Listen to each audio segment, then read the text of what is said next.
Boa noite, meus amigos. Estamos iniciando o nosso culto do lar desta semana. Hoje é dia 5 de fevereiro de 2023. E o nosso culto vai tratar inicialmente na página de abertura de uma leitura que trazemos do livro Pão Nosso, da psicografia de Chico Cândido Xavier, pelo Espírito Emmanuel, e que faz referência a uma passagem que está em Mateus, capítulo 20, versículo 4. E disse-lhes: Ide vós também para a vinha, e dar-vos-ei o que for justo. E eles foram. Ninguém poderá pensar numa terra, aqui está falando da terra, o nosso planeta, né? A terra cheia de beleza, cheia de possibilidades, mas vagando aí pelo céu ao léu na imensidade universal. Quer dizer, viajando a uma troca, sem um controle, sem uma orientação. O planeta não é um barco desgovernado, absolutamente não é. As coletividades humanas costumam cair em desordem, mas as leis que presidem os destinos da casa terrestre estão expressadas com absoluta harmonia. Essa verificação, ela nos ajuda a compreender que a terra é a vinha de Jesus. E aí nós vemos-lo trabalhando desde a aurora dos séculos.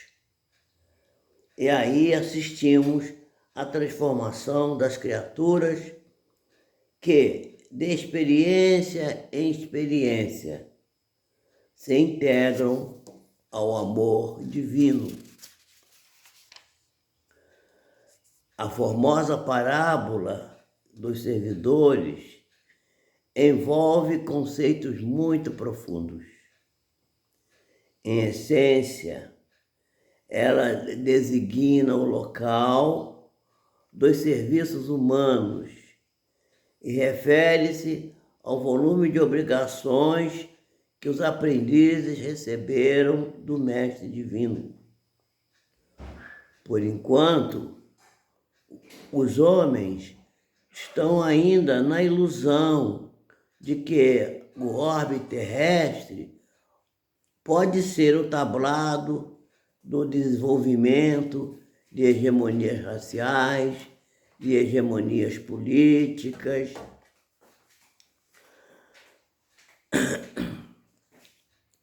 Mas vão perceber no correr do tempo o clamoroso equívoco, o clamoroso engano no qual se envolveram. Porque todos os filhos da razão, corporificados na crosta da terra, trazem consigo a tarefa de contribuir para que se efetue um padrão de vida cada vez mais elevado no recanto em que estão agindo transitoriamente. Onde quer que você esteja, procura recordar que você se encontra na vinha do Cristo.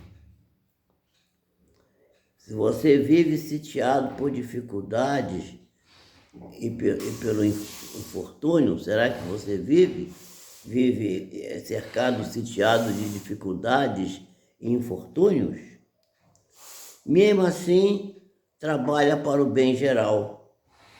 Mesmo assim faz o que for possível fazer, porque o Senhor concebeu a cada cooperador o material que é conveniente e justo para a realização da tarefa a qual foi chamado. Vamos fazer nossa oração dizendo assim: Senhor, nós te agradecemos por mais essa oportunidade de trabalho, voltando nossos corações e nossos pensamentos na direção do espaço infinito, onde são guardados os tesouros da tua magnificência, do teu poder e do teu amor. Abençoa, Senhor, nossos esforços no sentido de procurarmos atender aos trabalhos que nos foram designados na vinha do Cristo, sem reclamar, sem trazer dificuldade para os demais companheiros de jornada, fazendo com que os pequenos esforços que fazemos possam ser feitos sempre com alegria, com boa vontade e com interesse de servir.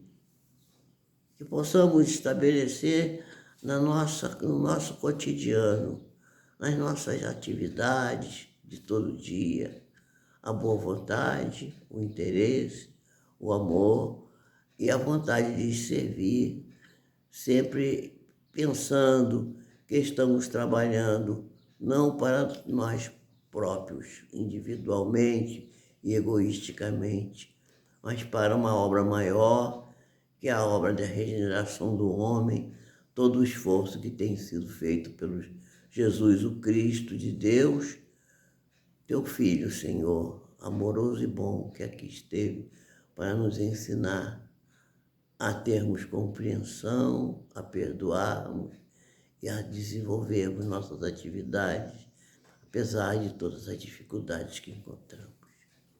Que a tua bênção se faça sobre todos os nossos corações e que possamos estar sempre preparados para enfrentar as vicissitudes com alegria e boa vontade. Que assim seja, graças a Deus. A leitura do Evangelho de hoje está no capítulo número 8, não é? Que fala das bem-aventuranças, bem-aventurados aqueles que têm o coração puro.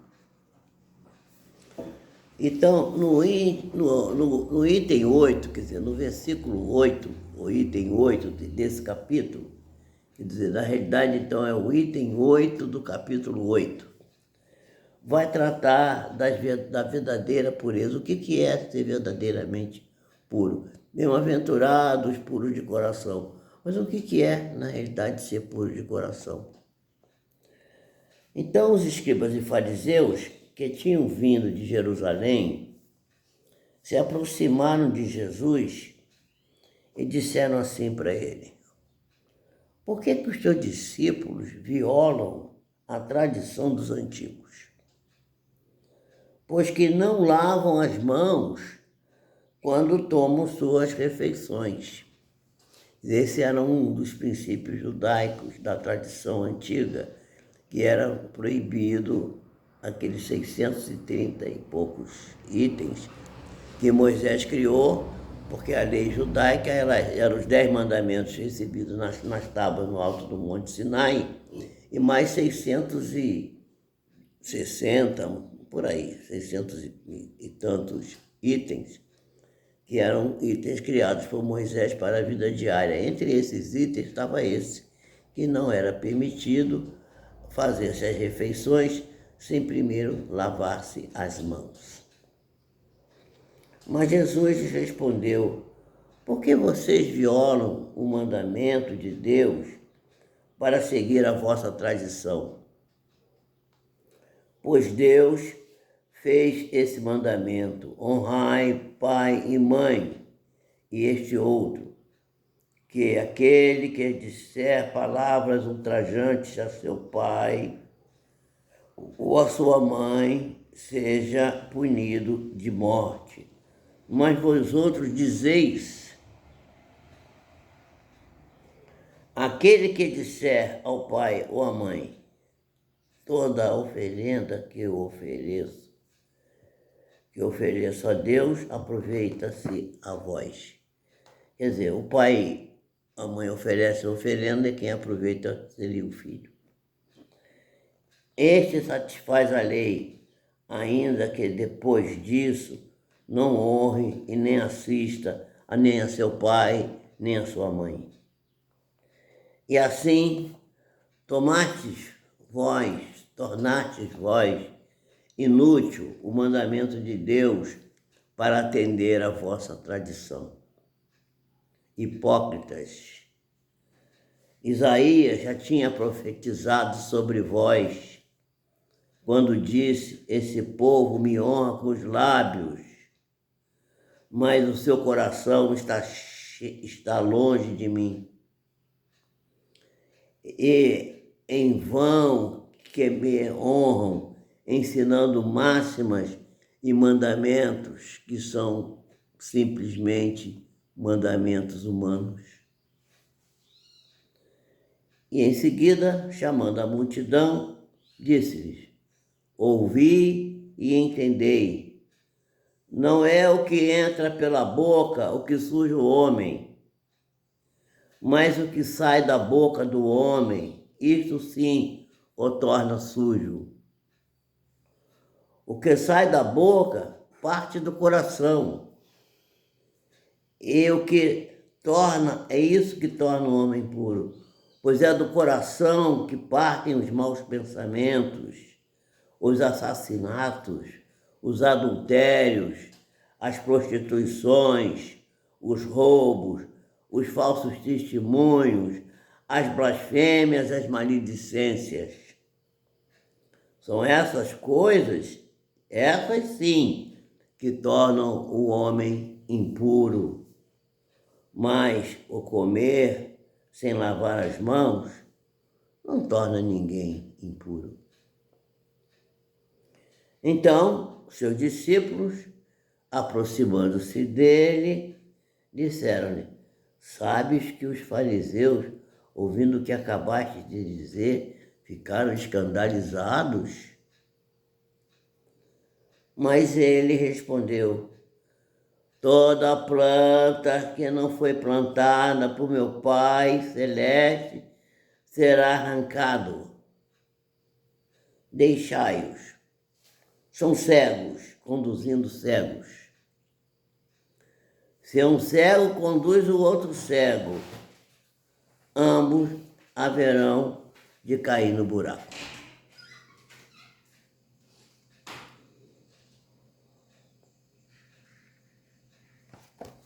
Aí está então a mensagem do Evangelho do Senhor, nos dando a visão do que seria a verdadeira pureza, a verdadeira sequência de eventos que fazem da pessoa ter puro coração e, portanto, ser bem-aventurada. Aliás, Jesus bem-aventurou várias criaturas, os pobres de espírito, os que choram, né?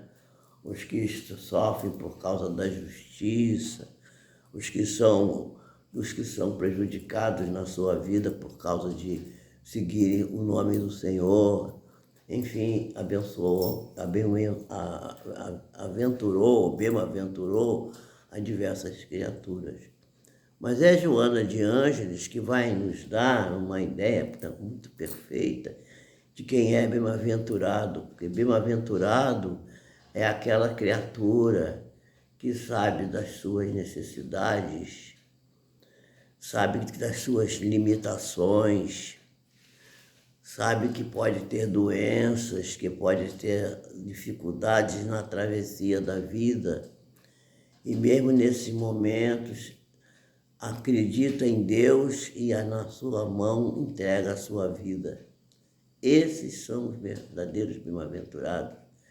A criatura que tem a humildade de compreender que nada do que está nas suas mãos lhe pertence, nem mesmo o seu corpo, que a pessoa preza tanto, e que é uma grande ferramenta de evolução, serve para dizer que é seu, porque um dia terá que devolvê-lo à terra.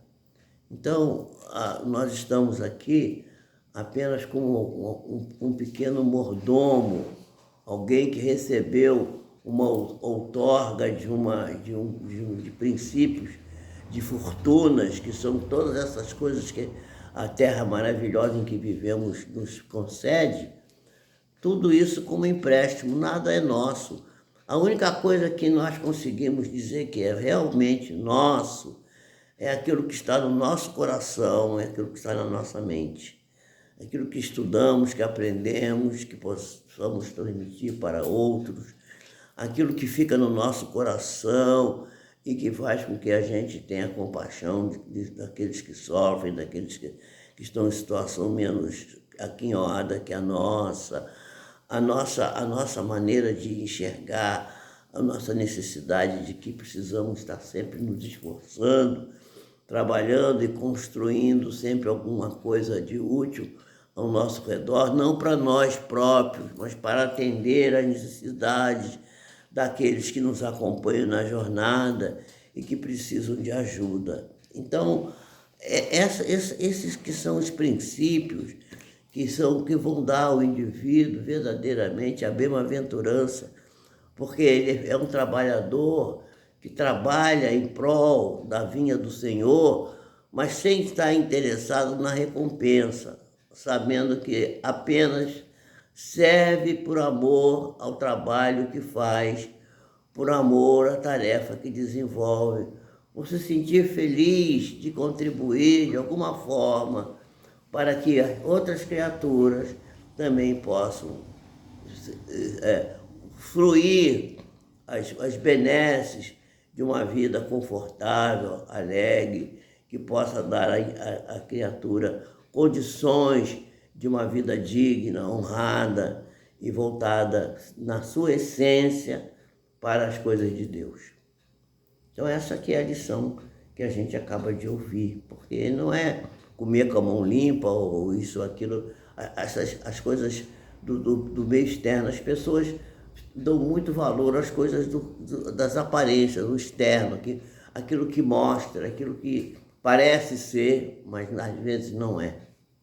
Preciso ter muito cuidado com isso, para que a gente não seja envolvido e lembrar da página de abertura, que vai nos dizer que a Terra não é um planeta matroca, não está aí circulando aí em volta do Sol sem um governo. É uma nave que tem um timoneiro, que tem um dirigente, que tem alguém capaz tomando conta do timão e está levando a barca ao seu porto seguro.